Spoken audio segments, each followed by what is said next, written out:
আসসালামু আলাইকুম। MC six two math YouTube চ্যানেলের পক্ষ থেকে সকলকে জানাচ্ছি আন্তরিক শুভেচ্ছা ও অভিনন্দন। প্রিয় শিক্ষার্থীরা, আজ নবম শ্রেণীর গণিত বইয়ের লগারিদমের ধারণা ও প্রয়োগের অনুশীলনীর যে ৯ নম্বর প্রশ্নটি রয়েছে তার সমাধান নিয়ে আলোচনা করব। তো আমার চ্যানেলে যারা নতুন তাদেরকে আমি বলবো যে আমি যে সমস্যাগুলো থাকে পাঠ্যপুস্তকের গণিতের তা এত সহজভাবে উপস্থাপন করার চেষ্টা করি যা প্রথম থেকে শেষ পর্যন্ত দেখলে অবশ্যই তুমি তার সমাধান বুঝবে ইনশাআল্লাহ। তো আর কথা না বাড়িয়ে আমরা চলে যাচ্ছি মূল পর্বে। তার ঠিক কথা আমি বলে নিই। এখানে যে অঙ্কগুলো রয়েছে, যে সমস্যাগুলো ৯টি প্রশ্ন রয়েছে তার সবগুলি নিয়ম অনেকটাই একই রকম।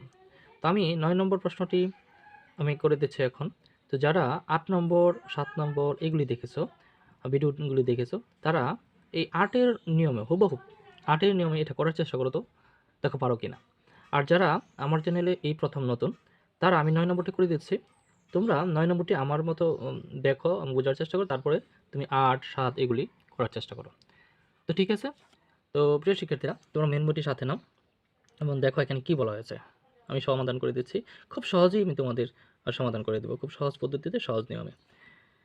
৯ নম্বর, ১৯৯৯ সালে জুলাই মাসে কক্সবাজারের মহেশখালীতে যে ভূমিকম্প হয় তার মাত্রা রেকর্ড করা হয়েছিল ৫.২ এবং ২০২৩ সালের ৬ই জানুয়ারি তুরস্কের দক্ষিণাংশে যে ভয়াবহ ভূমিকম্পটি সংঘটিত হয় তা মহেশখালীর ভূমিকম্পের তীব্রতার চেয়ে এত গুণ বেশি শক্তিশালী ছিল।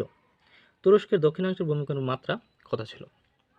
আচ্ছা, ভূমিকম্পের যে যতগুলো অঙ্ক রয়েছে এক্ষেত্রে মনে রাখবে, ভূমিকম্পের অঙ্কের ক্ষেত্রে মাত্রা থাকবে আর তীব্রতা থাকবে। যেখানে মাত্রা আছে সেখানে অবশ্যই তীব্রতা আছে। তাহলে এখানে আমার মাত্রা বের করতে বলা হয়েছে, তাই না? তাহলে অবশ্যই তার তীব্রতাটা দেওয়া আছে। তাহলে এখানে দুইটি স্থানের কথা বলা হয়েছে, একটি হলো কক্সবাজারের মহেশখালী, দেখো ভালো করে, আরেকটা হলো তুরস্কের, এই যে কোথায়, এই তুরস্কের দক্ষিণাংশে। এই দুইটি স্থান, একটা হলো মহেশখালী আর তুরস্কের দক্ষিণাংশে। আচ্ছা, আরেকটা কথা মনে রাখবে, যে কোনো সমস্যার সমাধান করার জন্য তিনটা জিনিস মাথায় রাখতে হয়। ১ নম্বর হলো যে কী কী মান এখানে দেওয়া আছে। ২ নম্বর হলো কার মানটা বের করতে হবে। ৩ নম্বর হলো এখানে কী সূত্র প্রয়োগ করতে হবে। যদি কোনো সূত্র প্রয়োগ হয় তাহলে কোন সূত্রটা এখানে প্রয়োগ করতে হবে। তাহলে নতুনদের জন্য আমি বলে রাখি, এখানে যেই সূত্রটি প্রয়োগ হবে সেই সূত্রটি হলো ৩ নম্বর অপশনে যেটা বলছি, সেই সূত্রটি হলো এটি, ভূমিকম্পের মাত্রা নির্ণয়ের সূত্র। হ্যাঁ, তাহলে এটা আমি লিখে দিই এখানে, ভূমিকম্পের মাত্রা। ভূমিকম্পের মাত্রা নির্ণয়ের সূত্রটি হলো তোমার লগ 10 ভিত্তিক I/S। এটা হলো তোমার এই সূত্রটি তোমার এই ৯ নম্বর অঙ্কতে প্রয়োগ হবে এবং ঠিক সেম একইভাবে এগুলি তো একই সূত্র প্রয়োগ হয়েছে। সুতরাং এই সূত্র দিয়ে তুমি প্রায় সবগুলি সমস্যার সমাধান করতে পারবে। তাহলে এখন এই আইটা কি? আইটা হলো সর্বোচ্চ তীব্রতা। এটা হলো সর্বোচ্চ তীব্রতা। আর এসটা হলো তোমার একটা কনস্ট্যান্ট, এটা ধ্রুবক, এটা হলো আদর্শ তীব্রতা। ওকে, এখন এই সূত্রটি প্রয়োগ করে কীভাবে সমাধান করতে হয় তা আমি দেখিয়ে দিচ্ছি। তাহলে প্রথমে কি বলবো, যে এই যে অঙ্কটি করার ক্ষেত্রে কার কার মান দেওয়া আছে এটা আমরা প্রথমে লিখব। এখন দেখো মহেশখালীতে এই যে এত মাত্রা রেকর্ড করা হয়েছে, তার মানে এই মাত্রাটা দেওয়া আছে, মহেশখালীর ভূমিকম্পের মাত্রা দেওয়া আছে, তীব্রতাটা কি দেওয়া আছে? না। তাহলে আমরা কি করব, তীব্রতাটা এখানে ধরে নেব। কি করব, ধরে নেব। তাহলে প্রথমে আমরা শুরু করব এইভাবে, ধরি মহেশখালীতে, শিক্ষার্থীরা তোমরা মেন বইটি সাথে রাখো এবং দেখার চেষ্টা করো। খালিতে ভূমিকম্পের তীব্রতা সমান, তীব্রতা কী দ্বারা প্রকাশ করা হয়? আই দ্বারা। তাহলে এখানে আই, যেহেতু এখানে মহেশখালী, তাহলে এখানে একটা এম আমি যুক্ত করে দিলাম। আচ্ছা, এখন আরেকটা স্থানের কথা উল্লেখ আছে, তুরস্ক। আমি মহেশখালীতে ধরে নিলাম। এবারে তুরস্কের তীব্রতাটা কত, এই যে এখানে বলে দিচ্ছে, মহেশখালী ভূমিকম্পের তীব্রতার চেয়ে এত গুণ, তাই না? তাহলে এটারে ওই এখানে যত ছিল তাকে এত দ্বারা কী করতে হবে, গুণ করতে হবে। তাহলে আমরা লিখব, অর্থাৎ প্রশ্ন মতে কি লিখব, তুরস্কের দক্ষিণাংশে, হ্যাঁ এটা ছিল তুরস্কের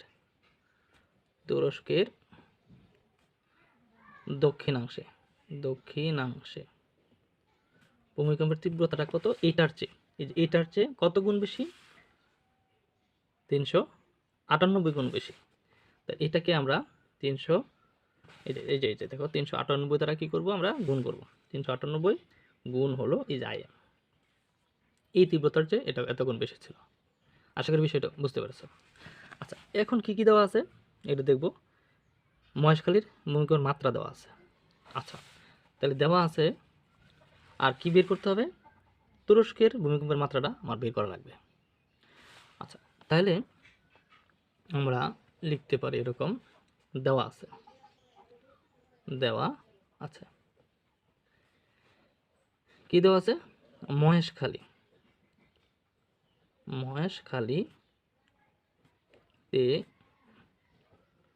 ভূমিকম্পের মাত্রা সমান কত দেওয়া আছে? এই যে দেখো 5.2, লিখবো আমরা 5.2। তাহলে এখন আমরা কি করব? দেখো প্রিয় শিক্ষার্থীরা, ভালো করে খেয়াল করো। তো এটার আমরা সূত্র বসাবো। এই যে মাত্রা নির্ণয়ের সূত্র কি, যে দেখিয়েছিলাম, এই সূত্রটা আমরা প্রয়োগ করবো এখানে। তার সূত্রটা কি? এই যে লগ 10 আই। তাহলে এখানে আই এর ক্ষেত্রে আমরা কি ধরবো? আই এম, এটা যেহেতু এটা ধরিয়েছিলাম, এস, এটা হলো সূত্র, মাত্রা নির্ণয়ের সূত্র সমান হলো 5.2। আচ্ছা, এটা হলো আমরা সমীকরণ ধরে নিলাম। আশা করি বিষয়টা বুঝতে পেরেছো। এই যে মহেশখালীর ভূমিকম্পের মাত্রাটা দেওয়া আছে, এইটার সূত্র জাস্ট আমরা এখানে প্রয়োগ করলাম। ঠিক আছে, এই যে এটা, এই সূত্রটি এটা এখানে প্রয়োগ করলাম। আচ্ছা, এখন কি বের করতে হবে? বের করতে হবে তোমার তুরস্কের দক্ষিণাংশে ভূমিকম্পের মাত্রা বের করতে হবে। তাহলে অতএব তুরস্কের দক্ষিণাংশে ভূমিকম্পের মাত্রা। এখন এইটারও তুরস্কের ভূমিকম্পের মাত্রা বের করে, তাহলে মাত্রা নির্ণয়ের সূত্র কি আমরা জানি? এই যে মাত্রা নির্ণয়ের সূত্র দেখানো, এই যে মাত্রা নির্ণয়ের সূত্রটা কি? তাহলে আমরা সূত্রটা লিখবো জাস্ট, এই যে লগ 10 ভিত্তিক আই। এখন আইটা মানে কি? তীব্রতা। তাহলে তুরস্কের ভূমিকম্পের মাত্রার তুরস্কের দক্ষিণাংশে ভূমিকম্পের তীব্রতাটা কত ছিল? এটা হলো তীব্রতা। তাহলে তীব্রতা কত ছিল? এই যে এটা ছিল তীব্রতা। এই যে দেখো তুরস্কের ভূমিকম্পের তীব্রতা কত? এত। ঠিক আছে, এই যে এটা। তাহলে এই আয়ের স্থানে আমরা কি লিখবো? এটা 398 ইন্টু আইএম বাই এস। ঠিক আছে, এটাই আমার বের করতে বলা হয়েছিল। তাহলে এটাই আমার উত্তর। জাস্ট আমরা এখানে একটু ক্যালকুলেশন করব। তাহলে সমান, আমরা এখান থেকে করে নিই, সমানটা হলো লগ 10। এখানে একটু খেয়াল করো, এখানে দুইটা পার্ট, হর আর লব। এখন এই লগ 10টা হরের মাঝেও দেব, লবের মাঝেও দেব। তাহলে লগ 10 এই যে এটার মধ্যে বন্টন করে, এই যে দেখো কিউএম করতেছি ইন্টু আই এম, এই যে লগ 10 এটার মধ্যে দিলাম। আর এই যে এই টানটা হলো ভাগ, এই টানটা কি? ভাগ। ভাগের জন্য বিয়োগ হয়, কি হবে? বিয়োগ। আর গুণ থাকলে গুণের জন্য যোগ হয়। তাহলে লগ 10 এস। বিষয়টা আশা করি বুঝতে পেরেছো। আর এইটা নিয়ে আমার পূর্বে বহু ভিডিও রয়েছে, তোমরা একটু দেখে নিতে পারো। আচ্ছা, তাহলে সমান, এখন এই লগ 10 আবার কি করব? এখানে আবার দুইটা পার্ট আছে, এ একটা পার্ট, এ একটা পার্ট। তাহলে লগ 10 এটার মধ্যেও দেবো, এটার মধ্যেও দেবো। আমি এখানে কি বলেছিলাম? ভাগের ক্ষেত্রে কি হয়? বিয়োগ হয়। আর গুণের ক্ষেত্রে কি হবে? যোগ হবে। তাহলে দেখো, এখন দেখো কীভাবে গুণ হচ্ছে। এই লগ 10 398, এই যে গুণ, তাহলে এখানে কি হবে? যোগ। তাহলে লগ 10 আইএম মাইনাস লগ 10 ভিত্তিক এস। এটাকে বলা হয় ভিত্তি, আর এটাকে বলা হয় আর্গুমেন্ট। আচ্ছা, এখন দেখো সমান, আমরা লগ 10 398 প্লাস, এখন এখান থেকে আমরা লগ 10 আবার কী করবো? কমন নেব। এই যে লগ 10টা আমরা কমন নেব, লগ 10 ভিত্তিক লগ আমরা কমন নেব। 10 ভিত্তিক লগটা কমন নিলে এখানে আই এম থাকবে, এই বিয়োগ আবার কি হয়ে যাবে? ভাগ হয়ে যাবে। এখানে কি করছিলাম? ভাগ বিয়োগ হয়েছিল বন্টন করে দেওয়ার ক্ষেত্রে, গুণ করার ক্ষেত্রে। এখন আবার কমন নেওয়ার ক্ষেত্রে আবার কি হবে? আবার চেঞ্জ হবে। তাহলে বিয়োগ ভাগে পরিণত হলো। আচ্ছা, এখন লগ 10 ভিত্তিক লগ 398 প্লাস এটাকে কীভাবে লিখতে পারি আমরা? এটাকে এই যে ভাগ এইভাবে লিখতে পারি না? নিশ্চয়ই তোমরা জানো এটা যে কথা এটা একই কথা। এটা কেন তাহলে এইভাবে লিখলাম? এটা লিখলাম এইভাবে কারণ এই যে দেখো এটার সাথে এটা এখন মিলে গেল, এই যে এটা মিলে গেল। তার মানে এই মানটা আমরা এখন বসাবো। এই যে দেখো এই যে লগ 10 ভিত্তিক লগ im/s 10 ভিত্তিক লগ im/s সমান কি 5.2। তাহলে এই স্থানে আমরা কি বসাবো 5.2, এই যেটার মান। এখন এটা সাইন্টিফিক ক্যালকুলেটর আমরা এটার মান বের করে নেব। এখন এটার সাইন্টিফিক ক্যালকুলেটর কীভাবে মান বের করতে হয় তা পূর্বে আমার ভিডিও রয়েছে, তোমরা একটু দেখে নাও।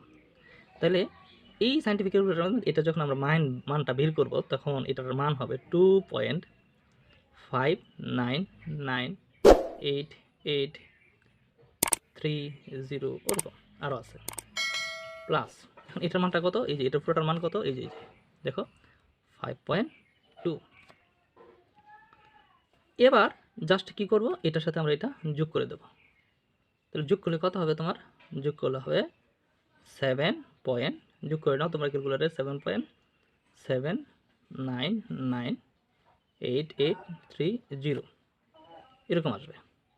আচ্ছা এখন এইটাকে আমরা কি করব, একটু যেহেতু অসীম সংখ্যা এটা অসীম দশমিক ভগ্নাংশ, এটাকে আমরা সসীমে নিয়ে আসবো প্রায় হিসাবে। যেহেতু 7-এর উপরে এখানে আবার 7-9 তার মানে 80-র কাছাকাছি, তাহলে এখানে আমরা পাই হিসাবে লিখব কি 7.80। তাহলে এটাই হলো তুরস্কের দক্ষিণাংশ ভূমিকম্পের মাত্রা। তাহলে তুরস্কের দক্ষিণাংশ ভূমিকম্পের মাত্রা কত? প্রায় 8.80। এটাই হলো তার আনসার। ঠিক আছে, তাহলে আনসার কত লিখতে পারি? আনসার হলো তুরস্কের ভূমিকম্পের মাত্রা প্রায় 7.80। এটা রিক্টার স্কেলে। হ্যাঁ, আর রিক্টার স্কেলে। আশা করি তোমরা বুঝতে পারছো। ভিডিওটি শেষ পর্যন্ত দেখার জন্য তোমাকে আন্তরিক ধন্যবাদ। আগামীতে আরও গুরুত্বপূর্ণ ভিডিও নিয়ে ফিরে আসবো। সেই পর্যন্ত সবাই ভালো থাকো, সুস্থ থাকো, সুন্দর থাকো।